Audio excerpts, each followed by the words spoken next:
Era una sombra. Me movía en la oscuridad, controlado por mis propios demonios, atrapado en mis impulsos oscuros, por dominar y controlar a otros. Soy conocido como el caníbal de Milwaukee.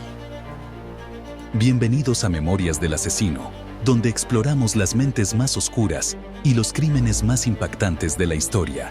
Aquí descubrirás los detalles ocultos, las historias no contadas y los misterios más escalofriantes. Prepárate para adentrarte en lo macabro y lo desconocido.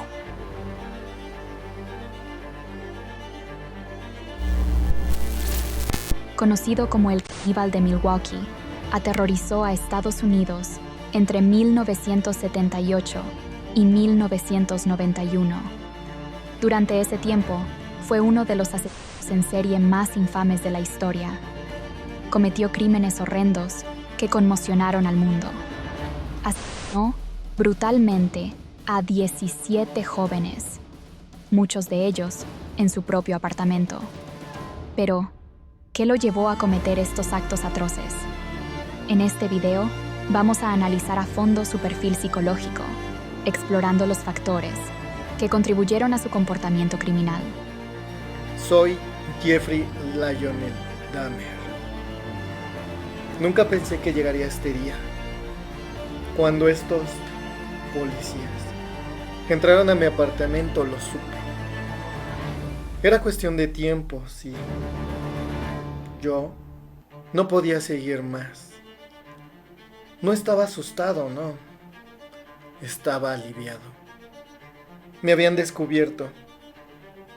En cuanto vieron las fotos, supe que todo estaba acabado. A veces me pregunto cómo llegué hasta este punto, sí.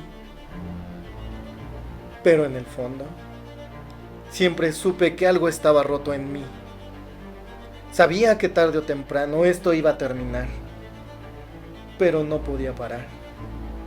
Era como si no tuviera control sobre mí mismo. Cuando me llevaron, ni siquiera intenté resistirme. No tenía sentido. No estaba buscando escaparme de esto. Ya había pasado demasiado tiempo sintiéndome atrapado en mí mismo, en estos impulsos, en este monstruo al cual no podía detener. Hice cosas terribles. Sé que no hay perdón para lo que hice, pero cuando me arrestaron me sentí de alguna manera libre. Me preguntaron que por qué lo hacía. ¿Por qué no paraste?, dijeron. Y no sé si tengo una respuesta clara. No es que no supiera que estaba mal. Siempre supe que estaba mal, pero no podía evitarlo. Era como si algo más fuerte que yo me controlara. Quería que esas personas no me dejaran nunca, y esa fue mi forma enferma de hacer que se quedaran.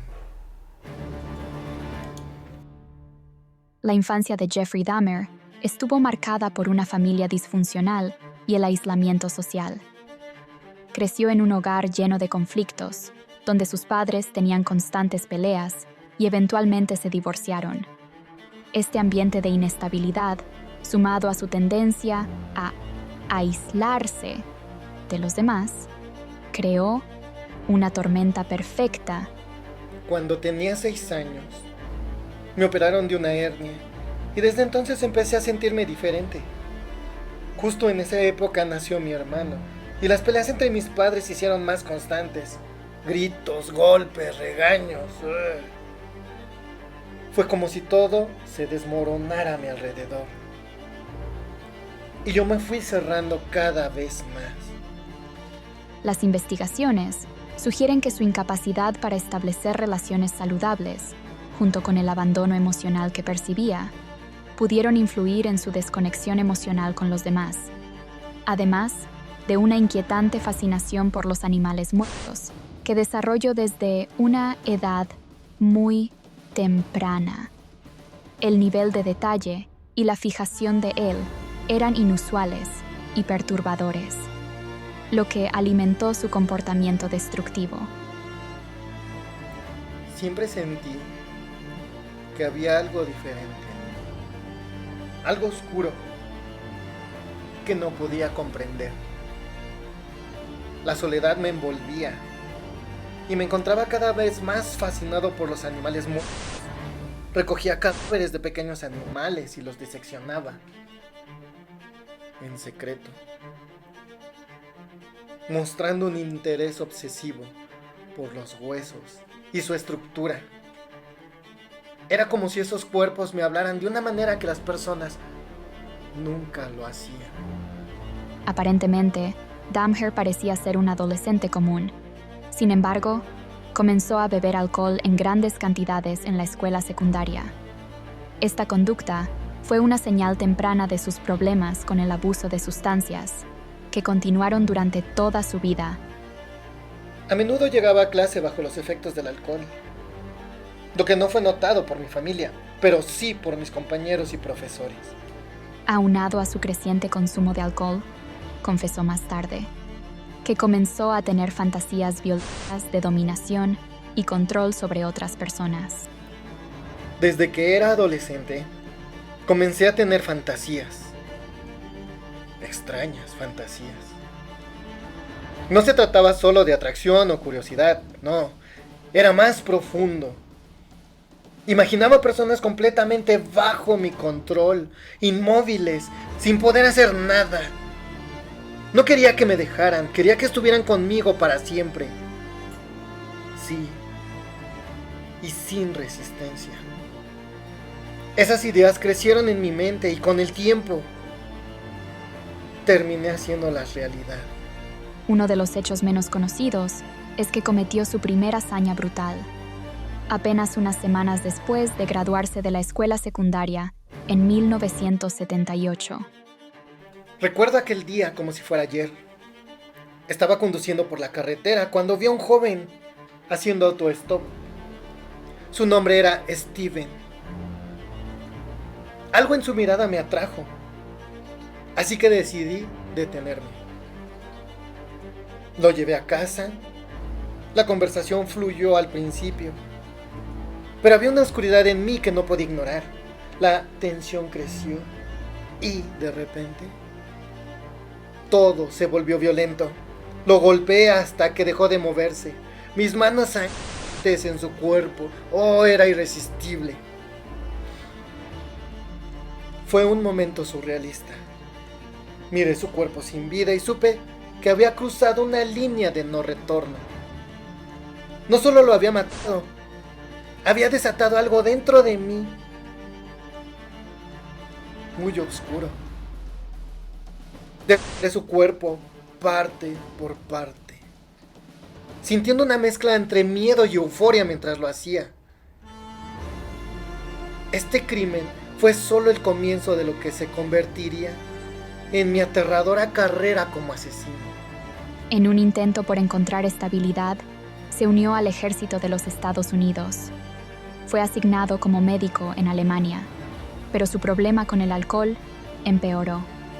Después de 2 años, fue dado de baja debido a su conducta inapropiada relacionada con la bebida. Curiosamente, hay informes de que algunos de sus compañeros de servicio lo acusaron de comportamiento inapropiado, pero estos casos no se investigaron en profundidad. Tras su baja del ejército, intentó vivir con su abuela en Wisconsin, quien era una de las pocas personas con las que mantuvo una relación positiva. Hubo un tiempo en que pensé que todo estaba estabilizado.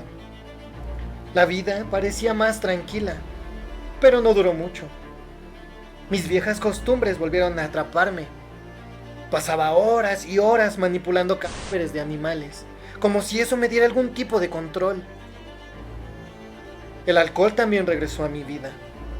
Era mi escape, aunque sabía que solo me hundía más.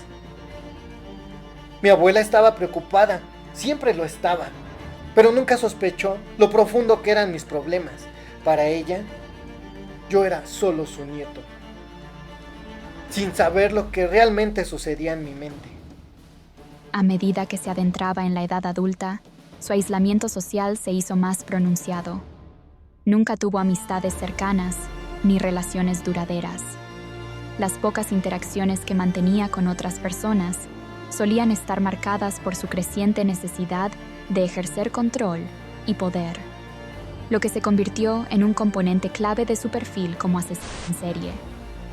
Cuando me mudé con mi abuela, pensé que podía encontrar un poco de estabilidad, pero pronto la oscuridad regresó. Mis encuentros en bares se volvieron más frecuentes. Era fácil atraer a los chicos, ofrecerles una bebida o un poco de dinero para posar desnudos ante mí. En noviembre de 1987 conocí a Steven en un bar. Lo llevé a un hotel y al despertar no podía recordar cómo había terminado su vida. Solo sé que había algo dentro de mí que necesitaba salir. Esa necesidad se volvió más fuerte con cada crimen. A medida que pasaban los años, la compulsión creció. Anthony fue otro de mis jóvenes. Él era mudo y buscaba su lugar en el mundo. Me sentí atraído por su vulnerabilidad. Lo invité a mi casa con la promesa de tomar unas fotos a cambio de dinero. Pero pronto me di cuenta de que no solo estaba tomando su vida, estaba destruyendo a su familia. A medida que pasaban los años, la compulsión se convirtió en el centro de mi existencia. No solo mataba, despojaba los cuerpos y realizaba actos de necrofilia que me llenaban de una extraña satisfacción. Era como si cada víctima me hiciera sentir más completo, aunque sabía que estaba mal. Lo hacía una y otra vez. La vida se volvió un ciclo aterrador de seducción y asesinato. Nadie sospechaba nada, ni siquiera mi abuela. Para ella, seguía siendo su querido nieto, pero dentro de mí el monstruo crecía cada día más y más. Hasta que finalmente todo cambió cuando Tracy logró escapar y llamar a la policía. ¡Qué error! Mi mundo se desmoronó en un instante. Todo lo que había hecho estaba a punto de salir a la luz. La cobertura mediática del caso de Jeffrey no solo amplificó su notoriedad, sino que también influyó en cómo fue percibido durante su juicio. Su propia percepción de sí mismo parecía estar modelada por cómo lo veían los demás, lo que añadió una capa más a su compleja psique. La madre de Anthony lloró por él durante el juicio. Sus palabras resonaron en mí. ¿Por qué le hiciste esto?, decía. En ese momento me enfrenté al daño que había causado, no solo a ellos, sino a tantas vidas inocentes y sus familias. No sé si soy una persona enferma o un ángel caído. Solo sé que estoy enfermo. Jeffrey fue diagnosticado con trastorno límite de la personalidad y trastorno antisocial, que se caracteriza por emociones intensas y comportamientos impulsivos, mientras que el trastorno antisocial implica una falta de empatía, dificultades para formar relaciones genuinas y una tendencia hacia la manipulación y el comportamiento destructivo. La desconexión emocional que surge del trastorno antisocial puede facilitar comportamientos violentos, ya que el individuo no siente el mismo apego emocional por los demás. Otro aspecto crucial de la psicología de Jeffrey es su comportamiento compulsivo, que se asemeja a una adicción. En muchas entrevistas, describió cómo el control sobre sus víctimas y los actos que cometía le producían una sensación de satisfacción, un subidón similar al de las adicciones conductuales. A lo largo de este análisis, hemos visto cómo los trastornos de personalidad de Jeffrey Dahmer, su comportamiento compulsivo, su infancia problemática y los factores socioculturales se combinaron para formar uno de los criminales más perturbadores de la historia moderna. ¿Soy un monstruo? Sí. No pido perdón. Solo reconozco que mis actos fueron producto de una mente enferma. Una que cruzó todos los límites. 84, roughly. And I met this guy at one of the bars, downtown Milwaukee bars. We went back to the hotel. Just planning on getting drunk. I had put some sleeping pills in his drink to render him unconscious. And was just going to spend the night with him. When I woke up in the morning, my forearms were bruised and his chest was bruised and blood was coming out of his mouth. He was hanging over the side of the bed, and I have no memory of beating him to death, but I must have. And that's when it all started again. And once it started again, you found it impossible to stop. Right, that's when the obsession went into full swing. Did you ever tell yourself, I have to stop this? I must stop doing this? Yes. When it was going on? After the second time, it seemed like the compulsion to do it was too strong, and I didn't even try to stop it after that. But before the second time, things had been building up gradually, going to bookstores, going to the bars, the gay bars, bath clubs. When that wasn't enough, buying sleeping pills and using it on various guys in the bath clubs. It just escalated slowly but surely. And after the second time, which was not planned, it was out of control. Gracias por ver este análisis profundo de la psicología de Jeffrey Dahmer. Si te ha interesado este tema, no dudes en suscribirte al canal y activar la campanita para más contenido como este. Déjanos en los comentarios tu opinión sobre el caso y qué factores crees que jugaron el papel más importante en la mente de Dahmer